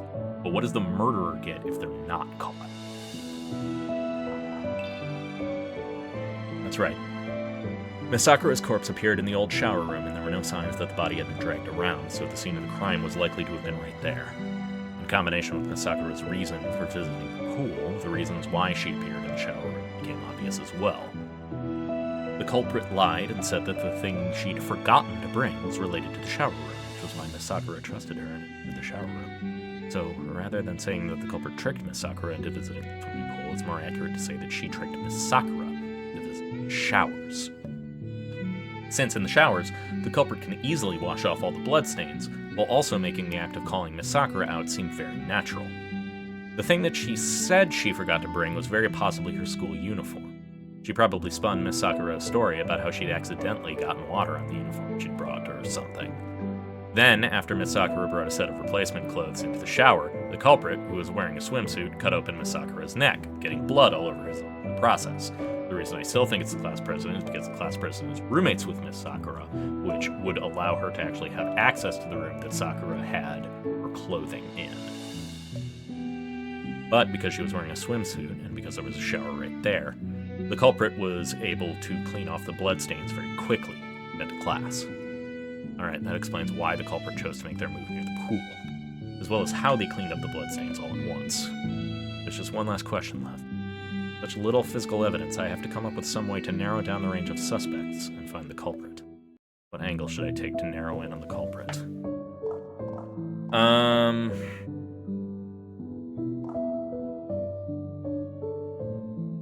Time frame, I think. That's right, time frames. The time frame in which this case could have occurred is very short, and the class's morning meeting sets a reasonable upper bound on it. Once we deduce Miss Sakura's time of death, we can compare that with the time each student's arrival at the classroom and narrow down the range of suspects. Through the recalls, I've simultaneously experienced both the morning meeting in the classroom and the encounter between Miss Sakura and Yoruno at the swimming pool. Time is on my side. I heard Yoruno and Miss Sakura speak around 6:40. Beside Yoruno, the last person to arrive at the classroom was the class president, who showed up around 7 o'clock. So Miss Sakura was killed sometime during these 20 minutes. Based on the time that it took me in Indo to reach the school building, and the time it took me in Yoruno to reach the pool, I can calculate that if the killer ran the whole way, she might be able to reach the classroom in between 10 and 13 minutes. But nobody arrived in the classroom looking like they'd just come off of a run. So then the culprit probably spent the last section of the trip adjusting their breathing back to normal, thus 15 or so minutes for the culprit to reach the classroom. That ought to be a reasonable time frame. Once everything's added up, the earliest time that the killer could have possibly arrived at the classroom is approximately 6:55. So the identity of the culprit is all but certain now. I was right. Overall, it looks pretty much exactly how I thought it would turn out. Even though there's many strange things about this place in the end, they're all just students. The case itself was simple. The difficult part will be if I can perfectly repeat the process of the crime. After all, there's no police here. There's no meaning in forcing the culprit to confess, even with a mountain of evidence. If I can't recount the exact process successfully, then the dead won't revive. Then, the next step is to find the class and recount the process of the murder to them. After that, indicting the culprit should end it. But the most critical clue that I can use to identify the culprit was gained through recall, and that's not something I can tell them about. At least not before I can trust them. I've long since learned my lesson about letting others know. And they said before that recounting the case and identifying the culprit were the only things that were necessary. They didn't say anything about listing all of the evidence. Also, in the end, still have no idea why Miss Sakura bled so much. Whatever. In any case, let's try stalling them with other pieces of evidence first.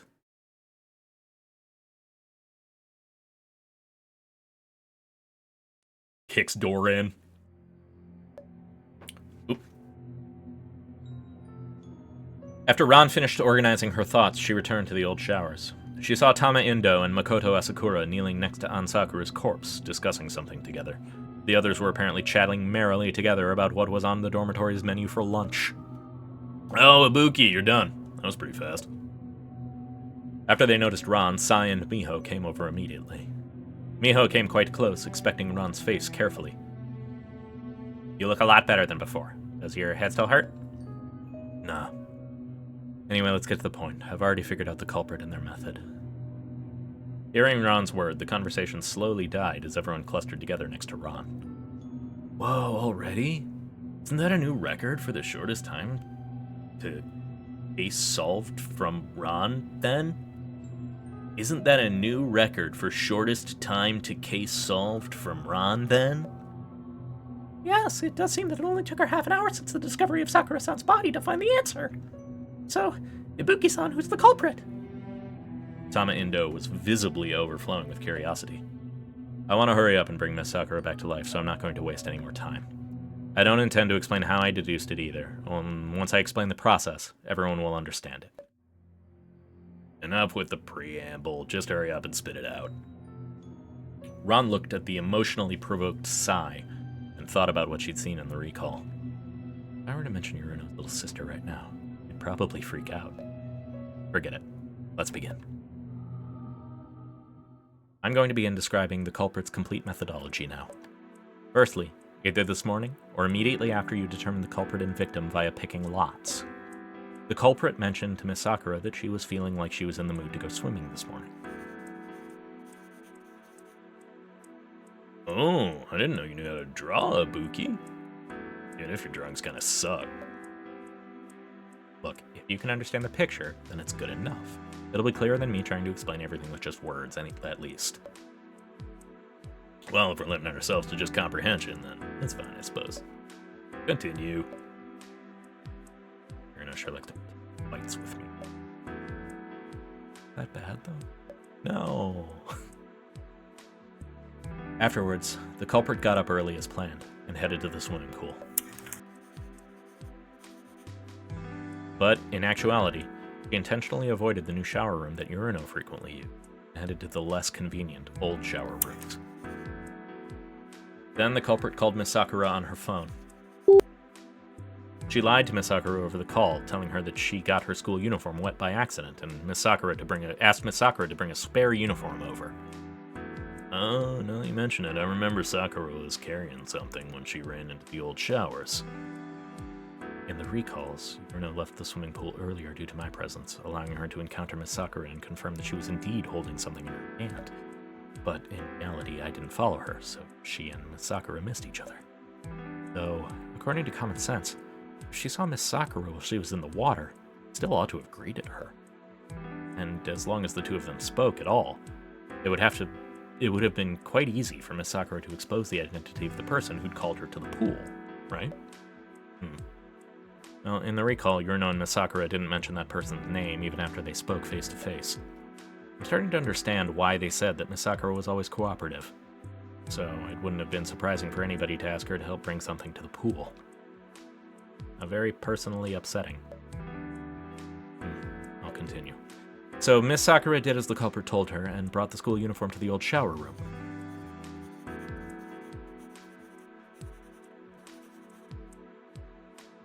Ibuki-san is suddenly putting a lot more effort into her drawings now. Oh? Looks like Sakura is the only one she cares about drawing properly, huh? They still suck ass, though. I think Ibuki-san is quite good at drawing. Mostly how quickly she's drawing them, I mean. So Indo's saying that my art has no other redeeming qualities besides speed, huh? Can you all stop interrupting me? Can we just stop bringing up my art? Can we stop shitting on my art? I'm sorry, Ibuki-san. Please proceed. You know, I don't think Ron-chan's complaining about you. Very perceptive of you, Toyama. Anyways, I'm continuing. I noticed that the old showers didn't seem to have dedicated changing rooms, so the culprit could have used this as an excuse to have Miss Sakura bring the school uniform in. Oh, that's right. If it were over at the new shower rooms, then An could have placed the clothes in the dressing room and just left. So the culprit deliberately chose the old side, not just to avoid Sai, but also to lure An into the old shower room. Lucky that Toyama volunteered that information about the new shower room just now. I did only learn about the differences between the new and old shower rooms in the recall, after all. In their eyes, I shouldn't know these things. But no, even if it were on the old side, An could have still put the clothes on the ground before leaving, right? An wouldn't have done that. Correct. Miss Sakura would never just leave a classmate's clothes on the floor so casually. She would definitely have brought them inside so that she could have the culprit tell her where they should be placed. That makes sense. An's a real goody two-shoes, after all. That's right. Sakura really is kind. Just to me, but to... I can't let myself get distracted. The situation's not over yet. The culprit, meanwhile, had been waiting in the old showers for Miss Sakura. Misakura entered, entirely unaware of... Well, maybe not, if she's the way you all described her. Maybe she was fully aware that the culprit planned to kill her, but she still entered the old showers without any hesitation. After the two of them came face to face, Misakura saw that the other party held a weapon. And then, the culprit rushed in and used a sharp implement of some kind to rip open Misakura's neck. Initially, the culprit seemingly couldn't make a very large incision, so she began cutting repeatedly. Blood gushed forth from Misakura's neck, but the culprit didn't let up on her assault. She wanted to kill Misakura quickly because she didn't have a lot of time, and also because she didn't want to let Misakura be tormented by the agony of slowly bleeding out. Finally, after several brutal cuts from the culprit, Misakura's neck reached the state we see now. At the same time, a large amount of blood splashed out onto the culprit. But the culprit had changed into a swimsuit in advance, and after Misakura fell, she easily washed the blood stains. She easily washed off the blood stains easily by using the showers. Easily.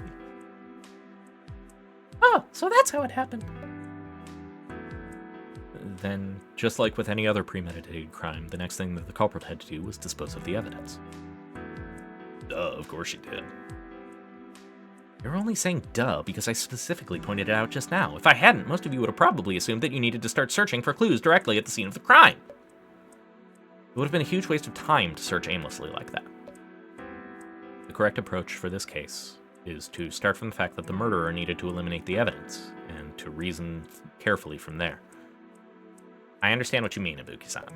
To sum it all up, by focusing on the pieces of evidence that the culprit would need to dispose of, we can determine how the killer disposed of it, and thus deduce the killer's movements afterwards, and find more useful clues that way.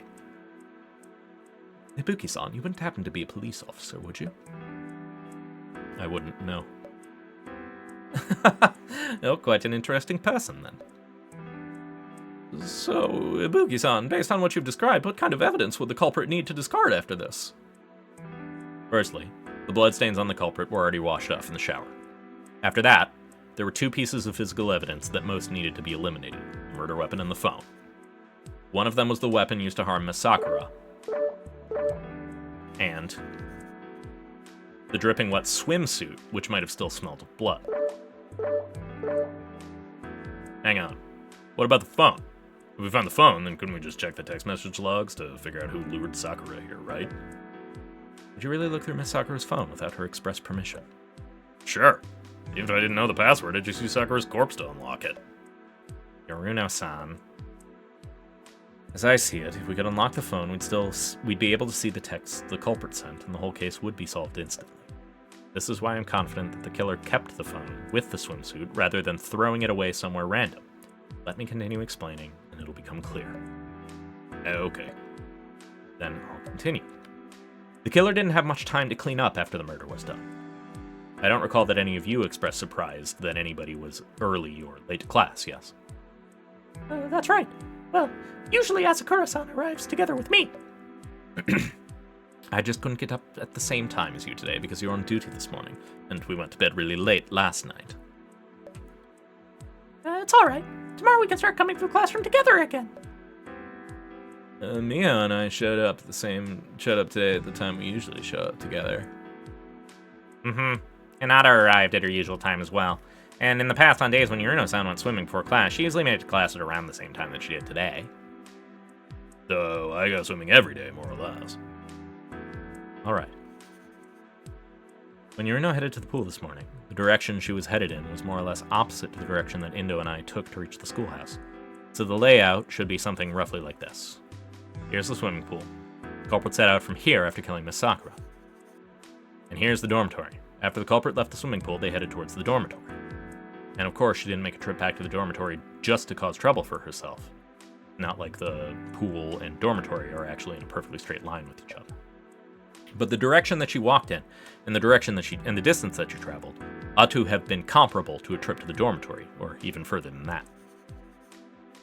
Finally, the culprit arrived at the schoolhouse and met us.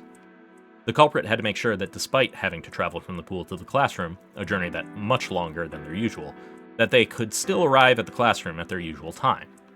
So she couldn't have had an opportunity to slowly dispose of those pieces of evidence.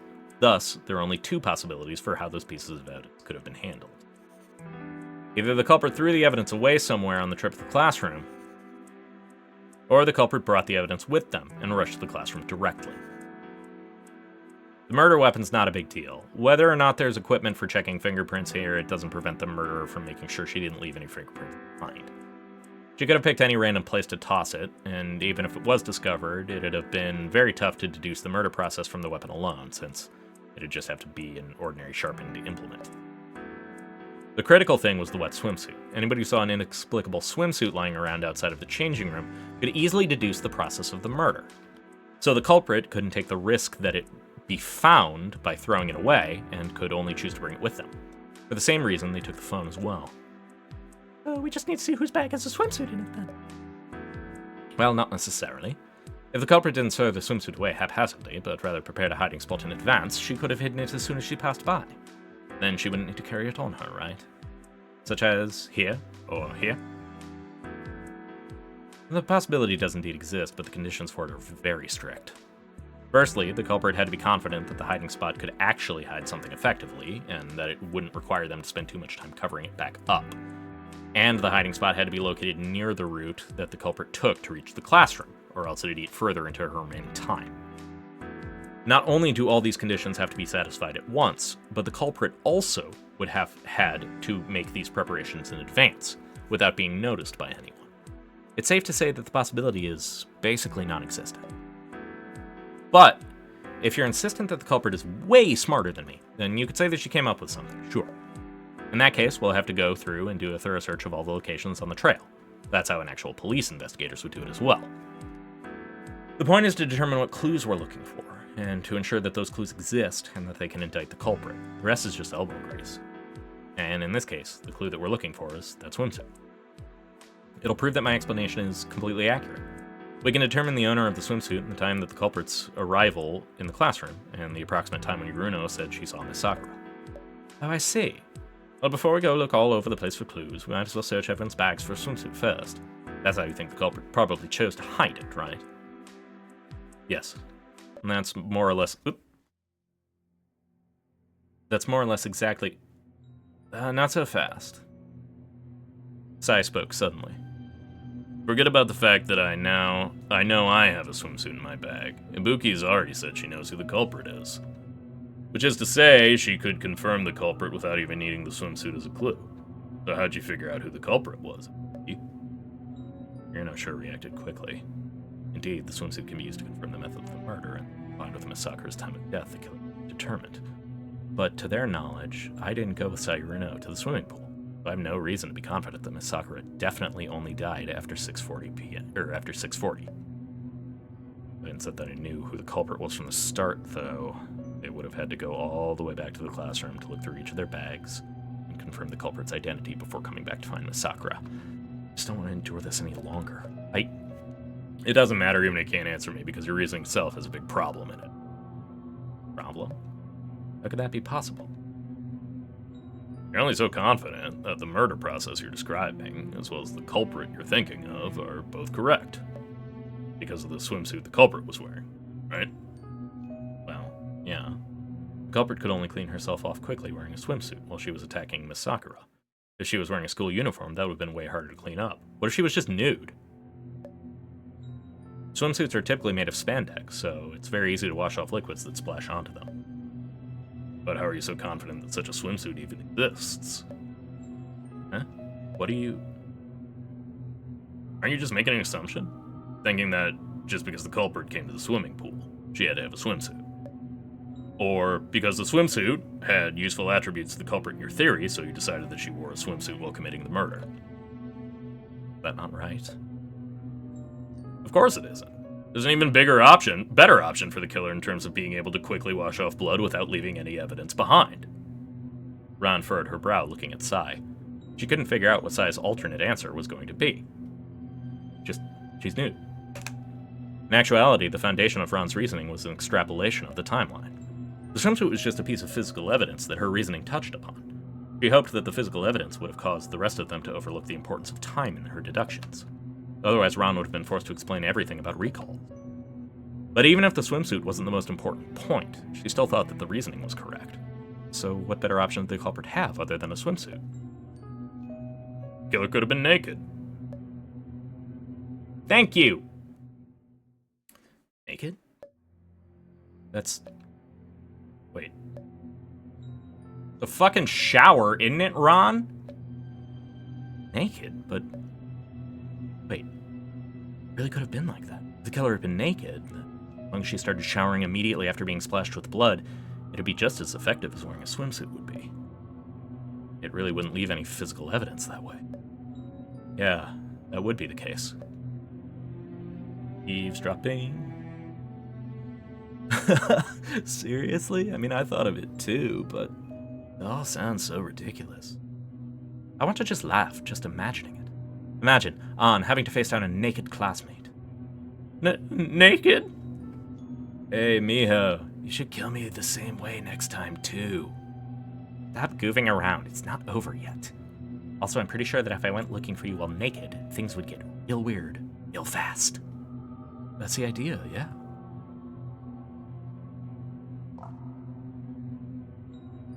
Right. But naked? I'm embarrassed just thinking about it. Well, notwithstanding how normal murders go. In our situation, the dead come back to life eventually, which is equivalent to letting all of our classmates see us committing murder while naked. If it were me, I'd go naked, so long as it really worked and I didn't leave any clues behind. But maybe the killer this time might not be as shameless as you. I feel like, compared with some of your past escapades, I'm frankly one of the most decent of our bunch. Now these people have actually started chit-chatting. Based on the timeline, the culprit has to be that person, but how am I supposed to convince the rest of them? As far as I'm concerned, the most important thing is reviving Miss Sakura. I don't give a damn about epistemology here. Wait, you all said before that so long as the process is correct, and the culprit is willing to admit to it, the dead would be revived, right? Yes, that's right. But you haven't been able to address your no-sense questions so far, which means that your hypothesis about the process may have been wrong as well. Ibuki-san, it's okay. Let's think it over together this time. Endo is like a character who's walked out of a children's book straight into a Stephen King novel. No, I think all of the reasoning up to now has been correct. The culprit I'm thinking of would never show herself to another in the nude. What? Don't you think it's boring to reverse engineer the possibility by starting at the conclusion like this? Not to mention, you still don't understand us, and even if you did, you couldn't conclude that someone would never do something without any definitive proof beforehand. Compared to me, you're the one who's seen too many police procedurals, aren't you? If you ask me, starting from assuming some conclusion to be true and then searching for evidence to back that up is perfectly fine. That's the method that actual detectives most frequently use. And even if they're wrong, it's not a big deal. They can just move on to searching for the next clue. But this time, I'm right. How recalcitrant. Well, why don't you tell us exactly how you determined the culprit's identity? Did I tell them about recall? Maybe they'd believe it, but... Ron didn't know what to do. Her impatient urge to revive An Sakura pushed her to make a decision, but she couldn't guarantee that she could think of a well-rounded explanation on short notice. Again, it's because the other person would be the only one Anne would have access to her clothes. But at that moment, someone suddenly spoke up and saved her. I know how Ibuki-san determined the culprit. Ron stared, wide-eyed at Miho Takei. How could... Did she see me? Takei... It's a bit complicated to explain, though, so let me tell everyone later. Miho's eyes were set on Ron. She seemed to want to end the dispute as quickly as possible. If you can completely and accurately restate the culprit's methods, point out the murderer, and ensure that they're willing to confess, then that's all that's needed to revive the dead. But the culprit actually confess? We can all see Ibuki-san's feelings for An, can't we? She can't wait to see An again. Let's set aside the evidence for the culprit for now. Ibuki-san, go ahead and identify the culprit. Absolutely not. Sai interrupted Miho with a shout. Are you all trying to use this as an excuse to force a confession out of others? The rules don't permit moral blackmail. The only thing that determines the outcome here should be the truth. Ibuki, are you the kind of person who uses their own suffering to force others to sacrifice themselves for your sake? Did you say sacrifice? You call making the culprit confess to their crimes a sacrifice? Ron clutched her fists, unaware of how she was tilting her head as she stared fiercely at Sai. then what do you call Miss Sakura, who's had her neck chopped into pieces and left bleeding out on the floor by someone else? She's the actual victim here. I don't give a damn about what you're saying about blackmail and rules. I just want Ann alive. Ron sucked in a deep breath. Each of the words she spoke trembled. The culprit has killed a person, and you're seriously standing here trying your hardest to come up with an excuse for her. Yoruno, you think you're being reasonable by righteously rejecting the act of moral blackmail, but all you're doing is defending a murderer. I think you've been consumed by this ridiculous game of deduction, and now you're trying to appropriate the idea of conscience itself just to ensure its continuation. I told you already, you don't understand us, and you don't understand the meaning of our actions. Sai raised her chin, squinting with locked brows. Do you still not understand? Right now, you're the one being presumptuous. Stop arguing with each other. Neither of you understand each other's situation. An argument is just a waste of time. Pookie-san. You think this is just an argument? For me, this is about Miss Sakura's very life.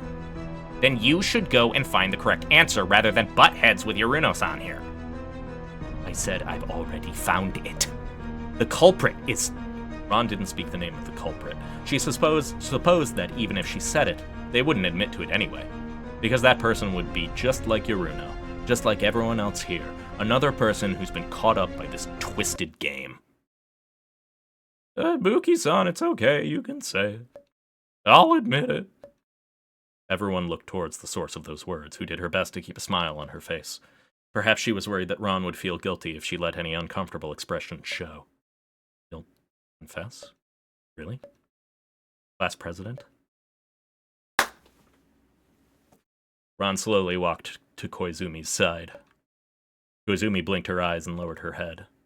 Before long, she raised her head again, revealing a bitter smile. And to think this time I wanted to try to kill Sakura-san quickly and catch everyone by surprise.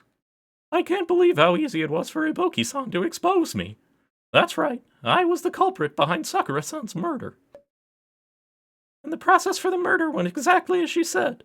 The swimsuit and phone are in my bag, exactly as Ibuki-san explained. You... Ron clenched her fists, and just barely kept herself from charging at Koizumi and shoving her into the wall. How can you still be capable of smiling? Koizumi quickly packed away her smile and looked at Ron anxiously. Sorry, I just... Shouldn't blame her. The class president wasn't motivated by malice. Well, she probably wasn't motivated by malice. Thank you, class president. I'm done talking now, Sakura. Ron looked down at Ann Sakura's corpse. See you, Scoop. Thank you for dropping by, and thanks for the sub also. Ron looked down at Ann Sakura's corpse. Though the corpse hadn't changed in any obvious way, the wound on Ann's neck was starting to heal, starting from the inside out. The bloodstains on the clothing disappeared, like time was reversing, and the blood on the floor rapidly retracted and vanished. Ron was certain that the blood wasn't just being sucked back into Ann's neck. The bone was first to regrow at the incision point. Following it, like a tower ascending spirally upwards, the muscles, nerves, and blood vessels quickly each regenerated. Finally, newly grown skin spread over the wound, ultimately merging in the very center of the neck, erasing the wound completely. The whole process took less than a minute. Wound really did completely. Miss Sakura! Ron immediately fell to the floor, reaching out to pull Ann Sakura into her lap.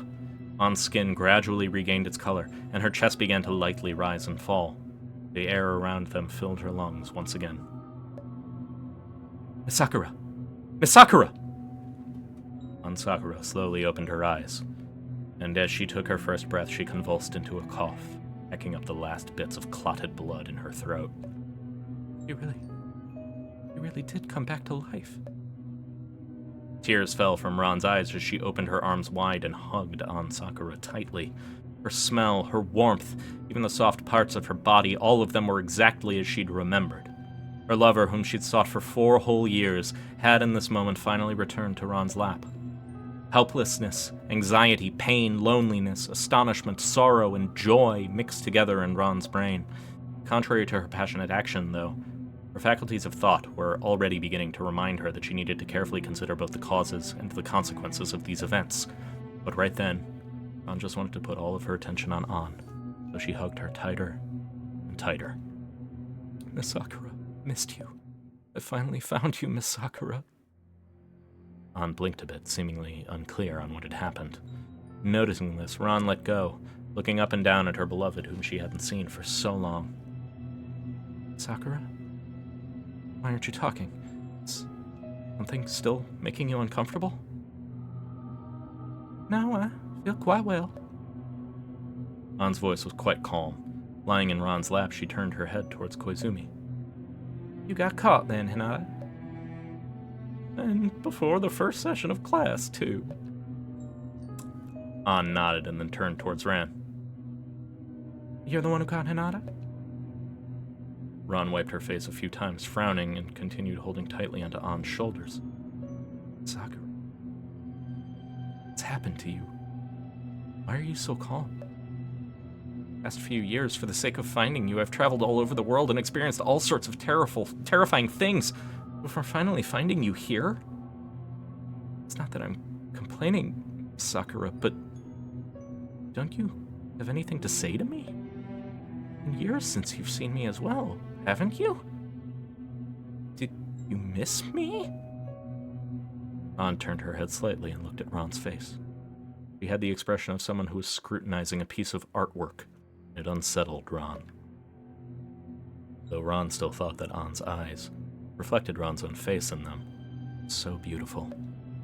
But then after An blinked, something changed in her expression, and Ron saw in her eyes a sentiment which Ron thought would never have appeared between the two of them.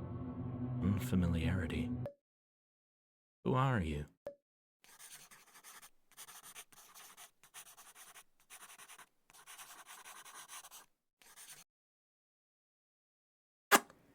Our girlfriend doesn't remember us. All right. Gonna save that one up. This is starting to get interesting. I love that we're still in the prologue. I'm guessing it's gonna end probably after this day. But yeah. Thank you all for joining as per usual. I really do appreciate everybody coming by. I appreciate the people who subbed. Really happy to make a affiliate and all that things. Everybody who shows up, the only reason I'm able to do any of this is because of the support that all you guys provide me by even just encouragement and watching and stuff like that. So truly, thank you. This is way louder than I thought it was going to be. Ignore that. Anyway. Yeah.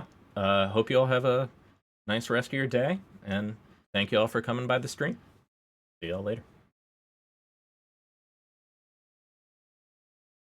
Hey, if you stuck around to the end of the video, I just wanted to say thank you, and I hope that you enjoyed. If you want to help support me in making more of this, you can follow me on Twitch, where I stream these live. Like, comment, and subscribe. I suspect you all know how this works by now, but it really does help a lot. Thanks.